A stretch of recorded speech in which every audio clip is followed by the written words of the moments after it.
आधुनिक भारत के इतिहास में आज हम भारत में यूरोपियों का आगमन देखते हैं, जिसमें हमने देखा कि सबसे पहले भारत में पुर्तगाली आते हैं।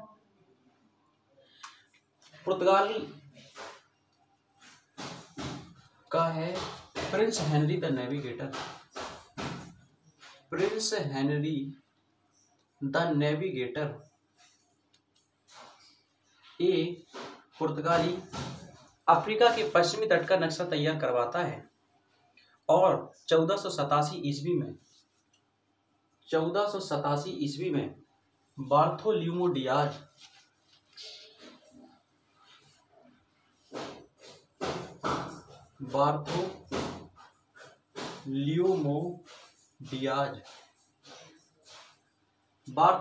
डियाज नाम का व्यक्ति अफ्रीका महाद्वीप के दक्षिणतम छोर तक पहुंचने वाला पहला व्यक्ति बनता है।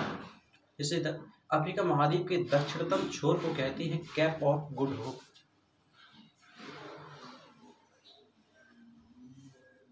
कैप ऑफ गुड होप कहते हैं, या आशाओं का द्वीप या आशा अंतरीप। इसे आशा अंतरीप के नाम से भी जाना जाता है। 1497 ईस्वी में वास्को डी गामा पुर्तगाल से निकलता है और कहा जाता है कि इसे एक पथ प्रदर्शक मिल गया, गुजराती पथ प्रदर्शक जिसका नाम था अब्दुल मनीक। 1497 ईस्वी में वास्को डी गामा पुर्तगाल से निकलता है और रास्ते में इसे एक गुजराती पथ प्रदर्शक अब्दुल मनीक मिल जाता है।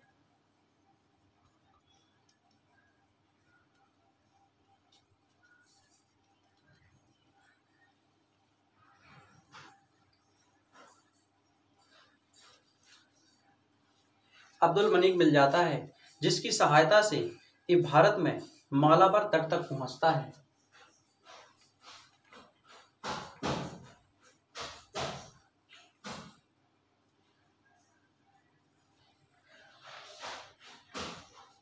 मालाबार तट तक पहुंचता है और 1498 में भारत पहुंचता है। और वास्को डी गामा जब पुर्तगाल से निकला तो वहां के राजा इमैनुअल प्रथम थे, इनके शासनकाल में भारत आता है और 1498 में भारत में केरल के कोझिकोड कालीकट तट पर पहुंचता है। यहाँ के राजा जमोरिन इनका भव्य स्वागत करते हैं और यहाँ से जब यह सामान लेकर वापस जाता है तो कहा जाता है कि इसने 60 गुना लाभ प्राप्त किया। 1500 जब ये 1498 में भारत आया तो उसने एक कंपनी का गठन किया जिसका नाम था एस्तादो द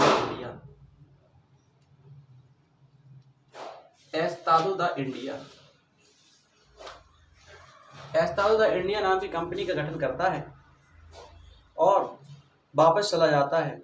1500 ईस्वी में पेड्रो अल्वारेज भारत आते हैं। 1500 ईस्वी में पेड्रो अल्वारेज भारत आते हैं और ये 13 जहाजों के साथ आते हैं जो कोचीन और कुन्नूर में आके रुकते हैं। 1502 ईस्वी में वास्को डी गामा दोबारा भारत आता है और इस बार ये अपने साथ तोपें और हथियार लेकर आता है और अपना प्रभुत्व जमाता है।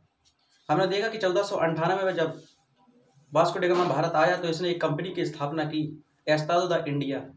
इसके कुछ उद्देश्य थे, जैसे कि व्यापार करना, अपने धर्म का प्रचार करना और हिंद महासागर पर अपना प्रभुत्व स्थापित करना। पहले पुर्तगाली गवर्नर बनते हैं फ्रांसिस्को डी अल्मीड़ा। पहले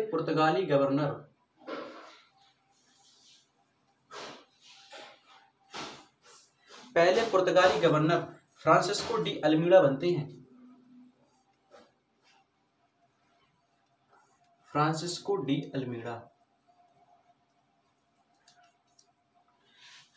डी अल्मीड़ा इनका कार्यकाल 1505 से 1509 के मध्य रहता है।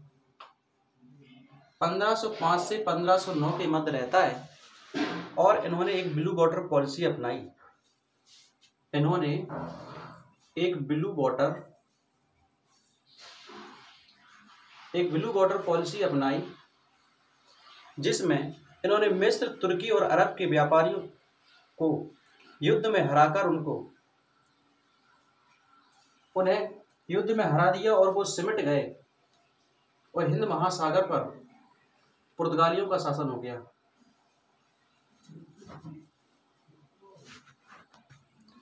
दूसरे पुर्तगाली गवर्नर है अल्फांसो डी अल्बुकर्क। इसे पुर्तगाली सत्ता का वास्तविक संस्थापक कहा जाता है, क्योंकि इसने 1510 ईस्वी में गोवा पर नियंत्रण किया। गोवा उस समय बीजापुर के शासक यूसुफ आदिल शाह का था। इसने 1510 ईस्वी में गोवा को जीता और इसने एक विवाह की नीति अपनाई। दूसरे पुर्तगाली गवर्नर हैं अल्फांसो डी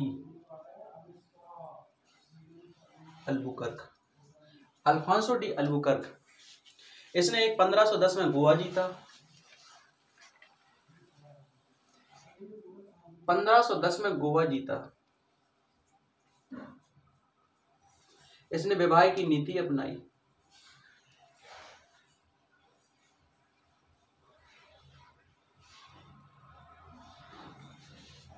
इसने विधवा विवाह की नीति अपनाई, जिनसे कोई शादी नहीं करता, क्योंकि उस समय सती प्रथा का प्रचलन था और पुर्तगालियों ने उन विधवाओं से शादी की। 1511 में इसने मलक्का पर नियंत्रण स्थापित किया। 1511 में इसने मलक्का पर नियंत्रण स्थापित किया। 1515 ईस्वी में इसने हरमुज पर नियंत्रण स्थापित किया। 1515 में इसने हरमुज पर नियंत्रण स्थापित किया। और तृतीय पुर्तगाली गवर्नर बनकर आते हैं नीनो डी कुन्हा।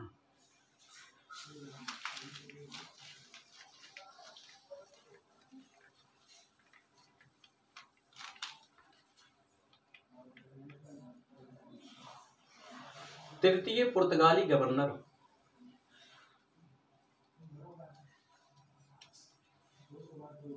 पुर्तगाली गवर्नर बनकर आते हैं नीनो डी कुन्हा।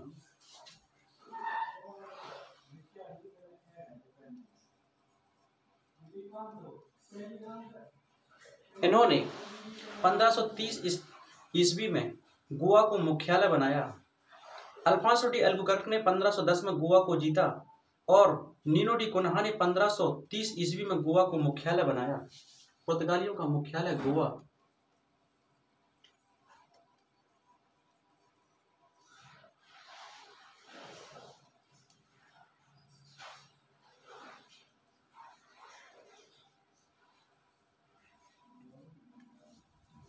सन 1535 में द्वीप पर नियंत्रण स्थापित करते हैं और 1559 ईस्वी पे दमन पर नियंत्रण स्थापित करते हैं।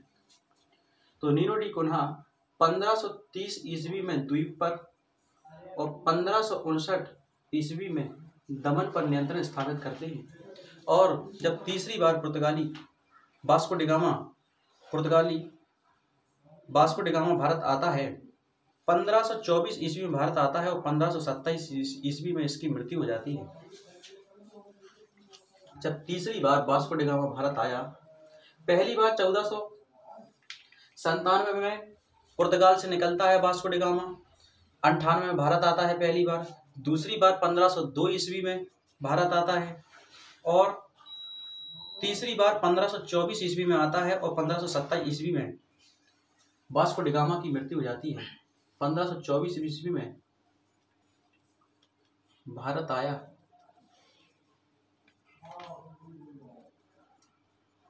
वास्को डिगामा और 1527 ईस्वी में इसकी मृत्यु हो जाती है।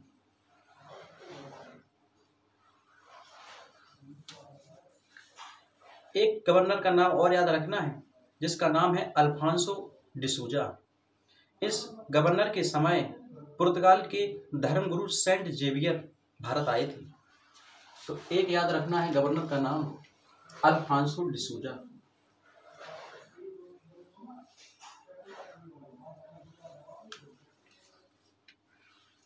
अल्फांसो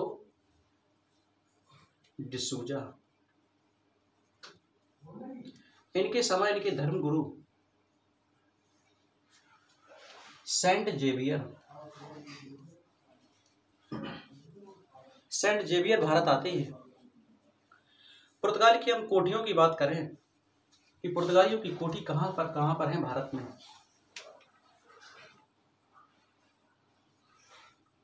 तो पुर्तगाली कोठी कोच्चिन में है, कुन्नूर में है,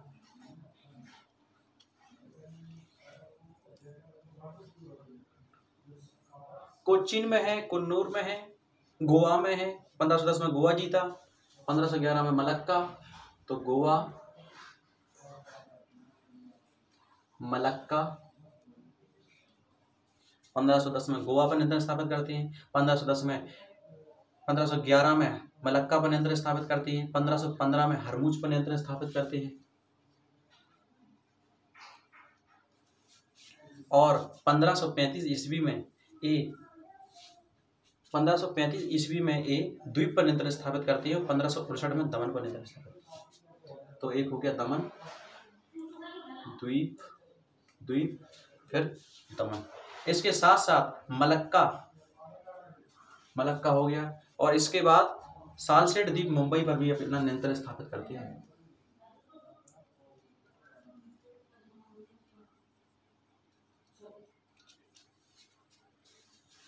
जैसे ये बाद में दहेज में ब्रिटेन को दे देते हैं।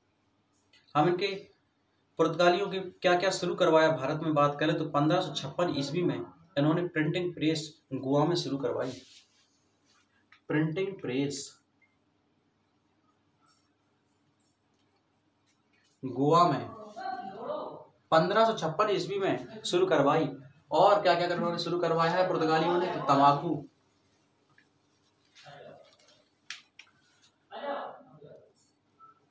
तंबाकू की बात करें, तंबाकू, गन्ना, आलू, लाल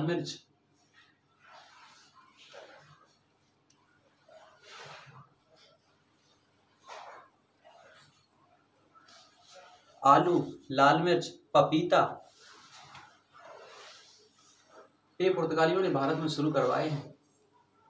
और एक भवन निर्माण शैली, गोथिक शैली,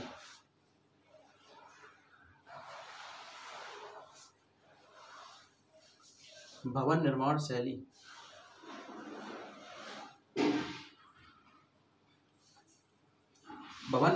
गोथिक शैली पुर्तगालियों ने भारत में शुरू करवाई है। हम इनके पतन की बात करें तो 1632 में गोलकोंडा के शासक से एक सुनहरा फरमान मिलता है जिसमें गोलकोंडा में एक करमुक्त व्यापार कर सकते थे, लेकिन बदले में इन्हें 500 पगोड़ा देने होंगे। पगोड़ा एक स्वर्ण मुद्रा है जो डचों की पुलिकट में एक टकसाल है। गोल्डिया के किले में एक टकसाल है, वहां पर डच स्वर्ण मुद्राओं को ढालते थे।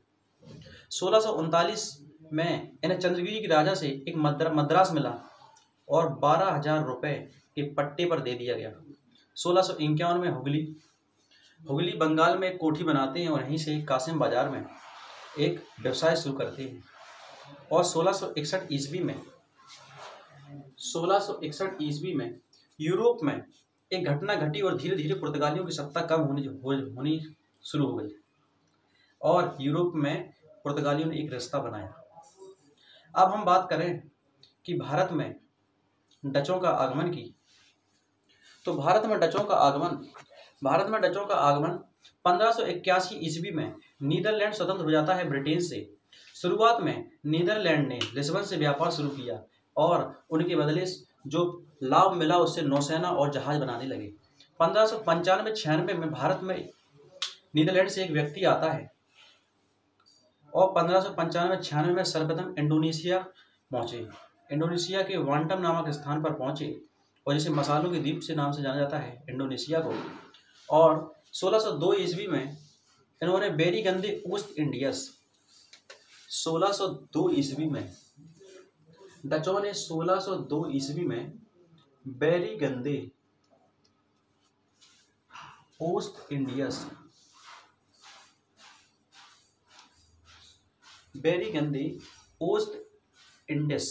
या इंडियस, या ये नाम नहीं रखना है तो United East India Company of Netherland, United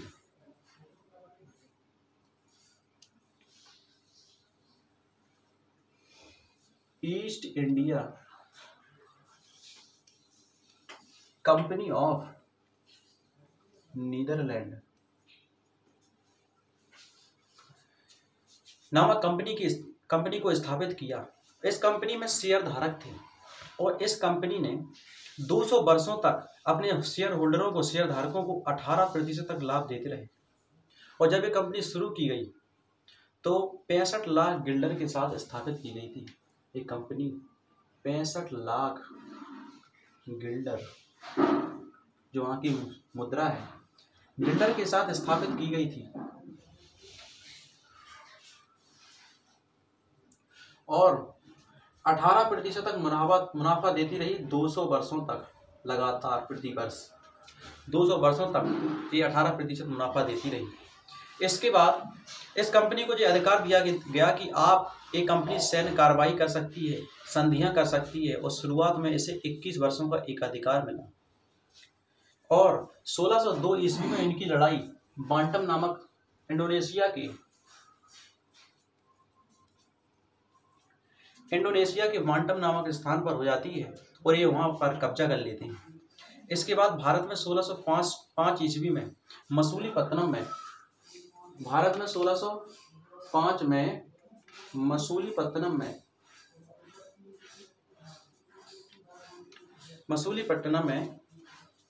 1605 में मसूलीपट्टनम में सर्वप्रथम कोठी खोलते हैं और डचों ने इंडोनेशिया के एक द्वीप है अम्बाबाई को 1605 ईस्वी में भी जीत लिया। एक जगह है तो ये डच इंडोनेशिया में भी 1605 में अम्बाबाई को जीत रहे हैं, वहीं भारत में 1605 में मसूलीपट्टनम में भी कोठी खोल रहे हैं। डचों ने कार्निलस डे हस्तमान, जिसे हाउटमैन के नाम से भी जाना जाता है, वो पहला व्यक्ति था जो नीदरलैंड से इंडोनेशिया पहुंचने वाला पहला व्यक्ति था और इस सर्वप्रथम बांटम नामक जगह पर ही गए। डचों ने 1613 में बेटिंडिया, जो जकार्ता का एक नया शहर बसाया और उसे एक प्रमुख केंद्र बनाया। बेटिंडिया को नया शहर स्थापित करके केंद्र बनाया। हमने देखा कि 1595 ईस्वी में कार्निलस डे हस्तमान नाम का व्यक्ति इंडोनेशिया के बांटम नामक स्थान पर सर्वप्रथम पहुंचता है। 1602 में कंपनी आती है और 1602 में उन्होंने बांटम जीता, 1605 में अम्बाबाई जीता और साथ ही 1605 में मसूलीपट्टनम में भारत में कोठी भी स्थापित करती है। 1613 में जकार्ता में बेटिंडिया नगर बसाती है और 1641 में मलक्का पर नियंत्रण स्थापित करती है और 1658 में सीलोन, जिसे हम वर्तमान में श्रीलंका के नाम से जानते हैं, उस पर ये अपना कब्जा कर लेते हैं। 1750 तक आते आते जब मार्केट पर 39% व्यापार पर, यानी कि 39% व्यापार पर कब्जा कर लेते हैं। 1750 तक आते आते ये 39% तक व्यापार पर कब्जा कर लेते हैं और जो बंगाल के क्षेत्र होते थे वो सीधे नीदरलैंड से नियंत्रण स्थापित करते थे। जो बंगाल के क्षेत्र हैं वो सीधे नीदरलैंड से स्थापित करते थे। उड़ीसा में इनकी कोठी थी बालासोर। गोल्डिया का किला है पुलिकट में, जहां पर सर्वप्रथम मुख्य रूप से नील का व्यापार करते थे। पुलिकट में मुख्य रूप से वस्त्रों का व्यापार करते थे और बारूद, टकसाल है, स्वर्ण सिक्का, इनकी पगोड़ा जो कि गोल्डिया के किले में एक टकसाल है वहां बनते थे। चिंसुरा बंगाल में कासिम बाजार है, जहां रेशम की चक्री है, जहां 3000 कर्मचारी काम कर रहे थे और सूरत में अधिकतम मुनाफा मिलता था और सूती वस्त्रों से व्यापार करते थे। और 1759 ईस्वी में हमने पिछली वीडियो में देखा कि जब बंगाल के नवाब डचों से संपर्क बढ़ाने लगते हैं तो 1759 ईस्वी में बेदरा के युद्ध में अंग्रेज डचों को बंगाल में हरा देते हैं और इसके बाद ये शर्त रखी गई कि डच सैन्य कार्रवाई नहीं कर सकते और उनके अधिकृत क्षेत्र छीन ले जाते हैं। इसके बाद उनके पास कुछ शेष ही क्षेत्र शेष रह जाते थे। इसके बाद होती है पेरिस की संधि जो 1795 ईस्वी में होती है। इसके बाद पेरिस की संधि जो 1795 ईस्वी में होती है। इस पेरिस की संधि में समस्त क्षेत्र अंग्रेजी कंपनी द्वारा छीन लिए जाते हैं। इसके बाद सूरत को छोड़कर कुछ शर्तों के बाद डचों को वापस कर दिया जाता है, लेकिन 1824 ईस्वी में डच सारा कारोबार बेचकर वापस चले जाते हैं। तो 1824 में 1795 जो पेरिस की संधि होती है और 1824 ईस्वी में सारा कारोबार बेचकर वापस चले जाते हैं। अब हम देखते हैं कि भारत में अंग्रेजों का आगमन। 1600 ईस्वी में ब्रिटेन की महारानी है एलिजाबेथ प्रथम। एलिजाबेथ प्रथम के आज्ञापत्र से एक कंपनी का गठन किया गया, the governor and merchant of London trading into east India company. एक कंपनी स्थापित की जाती है और इस कंपनी को 15 वर्षों का एकाधिकार दिया जाता है कि आप जाएं और 15 वर्षों तक आपको एकाधिकार है। एकाधिकार का मतलब है कि इस देश से अन्य कोई कंपनी भारत व्यापार नहीं कर सकती 15 वर्षों तक। 1603 ईस्वी में महारानी एलिजाबेथ की मृत्यु हो जाती है और इसके बाद यहाँ के राजा बनते हैं जेम्स प्रथम। इन्होंने 1608 ईस्वी में एक राजदूत भेजा। इस राजदूत का नाम था कैप्टन हॉकिंस और ये हेक्टर जहाज में बैठकर भारत आता है और उस समय ये पत्र लेकर आया वो अकबर के नाम का था। भारत में 1605 में जहांगीर राजा बन जाते हैं। 1608 ईस्वी में जहांगीर के दरबार में कैप्टन हॉकिंस पहुंचते हैं और ये एक द्विभाषी था। अतः द्विभाषी का मतलब है इसे एक से अधिक भाषाएं आती थी। इसे अंग्रेजी, फारसी और तुर्की भाषाएं भी आती थी। जहांगीर ने पहले इसे अनुमति दी, फिर निरस्त कर दी। दरअसल जहांगीर ने डचों और पुर्तगालियों के दबाव के कारण इसे अनुमति के लिए निरस्त करवाया गया। सूरत की प्रथम कोठी 1608 ईस्वी में खोली गई। अंग्रेजों ने सूरत में प्रथम कोठी खोलने का प्रयास किया जो 1608 से 1613 के मध्य। 1608 में इसने आया कैप्टन हॉकिंस और हेक्टर जहाज में बैठकर आए। अंग्रेजों ने सूरत में फैक्ट्री खोली, लेकिन डचों के दबाव के कारण ये फैक्ट्री बंद हो गई। इसके बाद ये फैक्ट्री खोलते हैं मसूलीपट्टनम में 1611 ईस्वी में। यहाँ मसूलीपट्टनम ही है। मसूलीपट्टनम में उन्होंने 1611 ईस्वी में फैक्ट्री खोलते हैं और 1613 में फिर ये सूरत में खोल लेते हैं। पहले 1608 में खोली लेकिन डचों के कारण बंद हो गई और फिर 1613 में सूरत में भी फैक्ट्री की अनुमति मिल जाती है। जहांगीर ने कैप्टन हॉकिंस को 400 मनसब की जागीर दी। कैप्टन हॉकिंस को 400 मनसब की जागीर दी।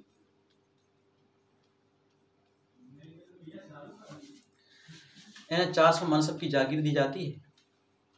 जागीर मनसब एक पद है जिसके नीचे होती है मनसबदार और ये 3 वर्षों तक जहांगीर के दरबार में रहता है और वापस चला जाता है। इसके बाद दूसरा राजदूत भारत में आता है सर टॉमस रो जो 1615 ईस्वी में भारत आता है। इसके बाद 1661 ईस्वी में पुर्तगाल की राजकुमारी, जिसमें हमने पुर्तगाल में देखा कि इन्होंने यूरोप से एक रिश्ता बनाया 1661 ईस्वी में। दरअसल वो रिश्ता ये है कि पुर्तगाल की राजकुमारी कैथरीन का विवाह ब्रिटेन के राजा चार्ल्स द्वितीय में उससे हो जाता है, जिसमें पुर्तगाली बम्बई को दहेज के रूप में ब्रिटेन के राजा को चार्ल्स द्वितीय को दे देते हैं और 1668 ईस्वी में चार्ल्स द्वितीय ने इसे ईस्ट इंडिया कंपनी को दे दिया। गेराल्ड आयंगर ने बम्बई शहर और बंदरगाह स्थापित किया वहां पर।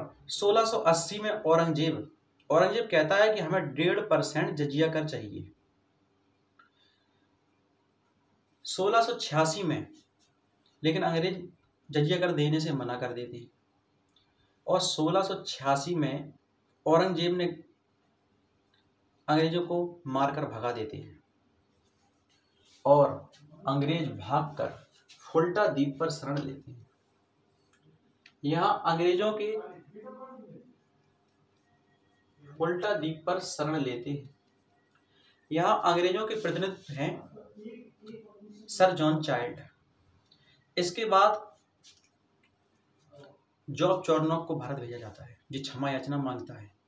औरंगजेब ने 1.5 लाख रुपए का जुर्माना लगाया और 1698 में इन्हें 3 गांव की सूबेदारी दे देती है, जो हमने बताए हैं, जिनमें है कालीकाता, गोविंदपुरी और सूतानाथी। और इसी कालीकाता नामक स्थान पर कलकत्ता शहर बसा है, जो वर्तमान में है। और जिस सूबेदारी सौंपी गई, उस समय वहां का सूबेदार था अजीमुन शान। इसने उसे अंग्रेजों को 3 गांव की सूबेदारी दी। अंग्रेजों ने 1700 ईस्वी में फोर्ट विलियम एक किला बनाया, जो कलकत्ता कहलाया, और इसकी कमान चार्ल्स आयर को सौंपी गई। 1707 ईस्वी में जब औरंगजेब की मृत्यु हो जाती है, तो इनके जो उत्तराधिकारी हैं वो सभी क्षेत्रों पर अपना आधिपत्य स्थापित करने में कामयाब नहीं हो सके। और 1713 ईस्वी में बादशाह फर्रुखशाह बनते हैं, और ये एक बीमारी से ग्रसित थे। इसी समय इनके दरबार में जॉन सरमन और हैमिल्टन सर्जन एक ख्वाजा सेहुर्द एक मिशन लेकर आते हैं, और ये इनका उपचार करते हैं और ये सही हो जाती है। फर्रुखशाह सही होकर अंग्रेजों को व्यापार में रियायत दे देते हैं, और ये कहते हैं कि मात्र 3000 रुपये आप दें तो बंगाल, बिहार और उड़ीसा में करमुक्त व्यापार कर सकते हैं। इसके बाद कलकत्ता में जमीन किराए पर भी देने का ये प्रस्ताव देते हैं, और कहते हैं कि 10,000 रुपये प्रति वार्षिक दो, और सूरत में भी करमुक्त आप व्यापार कर सकते हैं। सूरत में यहाँ पर करमुक्त व्यापार कर सकते हैं। 3000 रुपये मात्र दो, तो बंगाल में भी करमुक्त व्यापार कर सकते हैं। और इन्होंने मुंबई में अंग्रेजों की टकसालें थीं, जहाँ पर चांदी और तांबे के सिक्के ढलते थे, उन्होंने उनको मान्यता दी, और इसे अंग्रेजों के साहित्यकार ओम्स ने इसे मैग्ना कार्टा ऑफ कंपनी कहा है।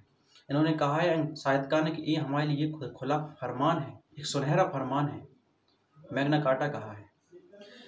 और 1600 ईस्वी की कंपनी और न्यू कंपनी जो ब्रिटेन की थी, और विलियम तृतीय की कंपनी, इन तीनों कंपनियों को मिलाकर 1708 ईस्वी में United company of merchant trading into east कर दिया जाता है। और बाद में 1833 के अधिनियम के बाद इस कंपनी का नाम ईस्ट इंडिया कंपनी कर दिया जाता है।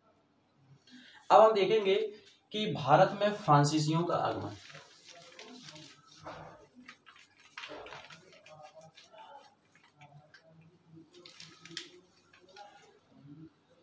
फ्रांसीसियों का आगमन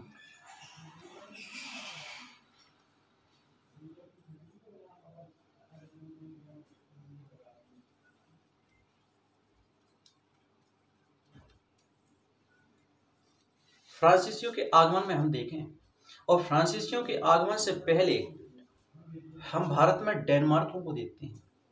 डेनमार्क जो डेनिश हैं, जो वो डेनमार्क के हैं। जो डेनमार्क एक यूरोप के जुटलैंड नामक पेंसुला नामक जगह पर बसा हुआ है, और 1616 ईस्वी में ये भारत आए, और तंजौर तमिलनाडु में, और सीरमपुर जो कि बंगाल में है, वहाँ पर इन्होंने कोठी स्थापित की। और 1745 ईस्वी में ये अपना सारा कारोबार अंग्रेजों को बेचकर वापस चले जाते हैं। इसके बाद हमने अभी देखा है कि पुर्तगाली जो 1498 में आते हैं, डच 1595 में आते हैं, अंग्रेज 1600 ईस्वी में आते हैं, और डेनिश जो कि 1616 में आती है, और 1745 में अपना सारा कारोबार बेचकर वापस चले जाते हैं। अब हम भारत में फ्रांसीसियों का आगमन देखते हैं, जो 1664 ईस्वी में आते हैं, और इसके बाद स्वीडिश आते हैं, जो 1731 ईस्वी में आते हैं। 1664 ईस्वी में फ्रांस के राजा हैं लुई 14वां।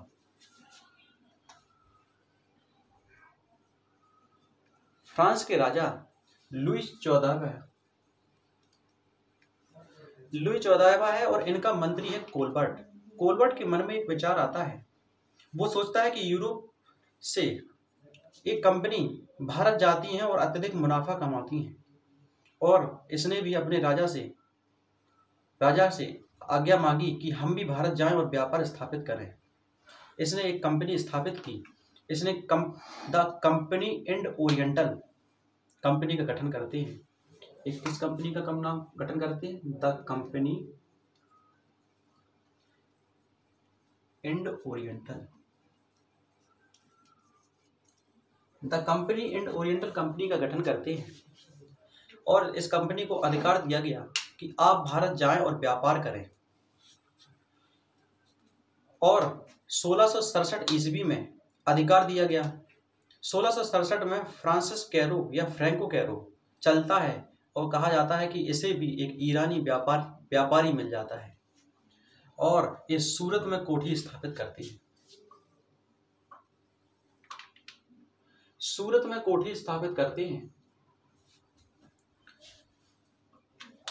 इसके बाद 1669 ईस्वी में फ्रांसीसियों ने मसूलीपट्टनम में एक कोठी बनाई।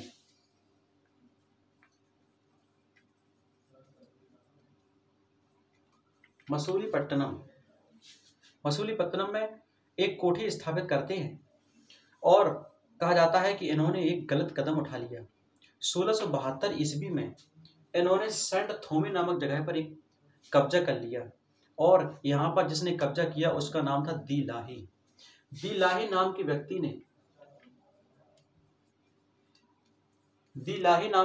ने 1672 ईस्वी में सेंट थोमे पर कब्जा कर देते हैं। और जब ये बात डचों को पता चलती है तो डच गोलकोंडा के, और ये क्षेत्र गोलकोंडा के अंतर्गत आता था, और डच गोलकोंडा के शासकों के पास जाते हैं और इसकी शिकायत करते हैं और डच और गोलकोंडा के शासक मिलकर फ्रांसीसियों को वहां से भगा देते हैं और सेंट थोमे पर डचों का कब्जा हो जाता है। और ये बात जब फ्रांसीसियों को पता चलती है तो फ्रांस की सरकार ने कंपनी का नया डायरेक्टर फ्रैंको है जिसका नाम है फ्रैंको मार्टिन को कंपनी का नया डायरेक्टर नियुक्त करते हैं। ये भारत आता है और इसे कहा जाता है, इसे कंपनी का वास्तविक संस्थापक कहा जाता है। और 1673 में ये भारत आता है। फ्रैंको मार्टिन 1673 ईस्वी में भारत आता है। 1673 ईस्वी में भारत आता है और इसके साथ एक व्यक्ति और आता है जिसका नाम है बेलांग लिस्पनी। ये भारत आए और भारत में हैदराबाद के वालीकोंडपुरम में गए और वहाँ के सूबेदार हैं शेर खां लोधी। इसके पास जाते हैं और एक जगह की मांग करते हैं। शेर खां ने एक गांव दे दिया। वहाँ पर फ्रांसीसियों ने पुदुचेरी, जिसे हम पांडिचेरी के नाम से जानते हैं, वो शहर बसाया और फोर्ट लुई नाम का एक किला भी बनाया और किलेबंदी की। 1674 ईस्वी में ये बनकर तैयार हुआ और 1954 तक इन्होंने पांडिचेरी को नहीं छोड़ा। इसके बाद कोरोमंडल तट से इन्होंने अपना व्यापार शुरू किया, कोरोमंडल तट से। और इसके बाद फ्रांसीसी बंगाल के सूबेदार शाइस्ता खां के पास जाते हैं और वहाँ पर चंद्रनगर में अनुमति मिली थी। और इसके बाद इन्होंने वहाँ बस्ती बनाई जो 1690 से 92 में चंद्रनगर में इनकी बस्ती बनती है। और 1693 ईस्वी में डचों ने पांडिचेरी पर हमला करके इसे अपने कब्जे में ले लेते हैं। 5 वर्षों तक डचों ने पांडिचेरी को नहीं छोड़ा। और इसके बाद जब रिजविक की संधि होती है डचों और फ्रांसीसियों के मध्य, इसके बाद फ्रांसीसियों को एक पांडिचेरी वापस मिलता है। 1724 ईस्वी में इन्होंने माही, 1739 ईस्वी में इन्होंने कराइकल और अफ्रीका के पास मेडागास्कर के पास 1721 ईस्वी में मॉरिशस में। तो इन्होंने कहाँ पर अपना आधिपत्य स्थापित किया? इन्होंने 1724 ईस्वी में माही, 1724 में माही, 1739 में कराइकल, 1739 में कराइकल और 1721 ईस्वी में मॉरिशस, 1721 में अफ्रीका के पास मॉरिशस है, वहाँ पर अपना आधिपत्य स्थापित करते हैं। अगर आपको हमारी वीडियो अच्छी लगी हो तो चैनल को लाइक करें, सब्सक्राइब करें।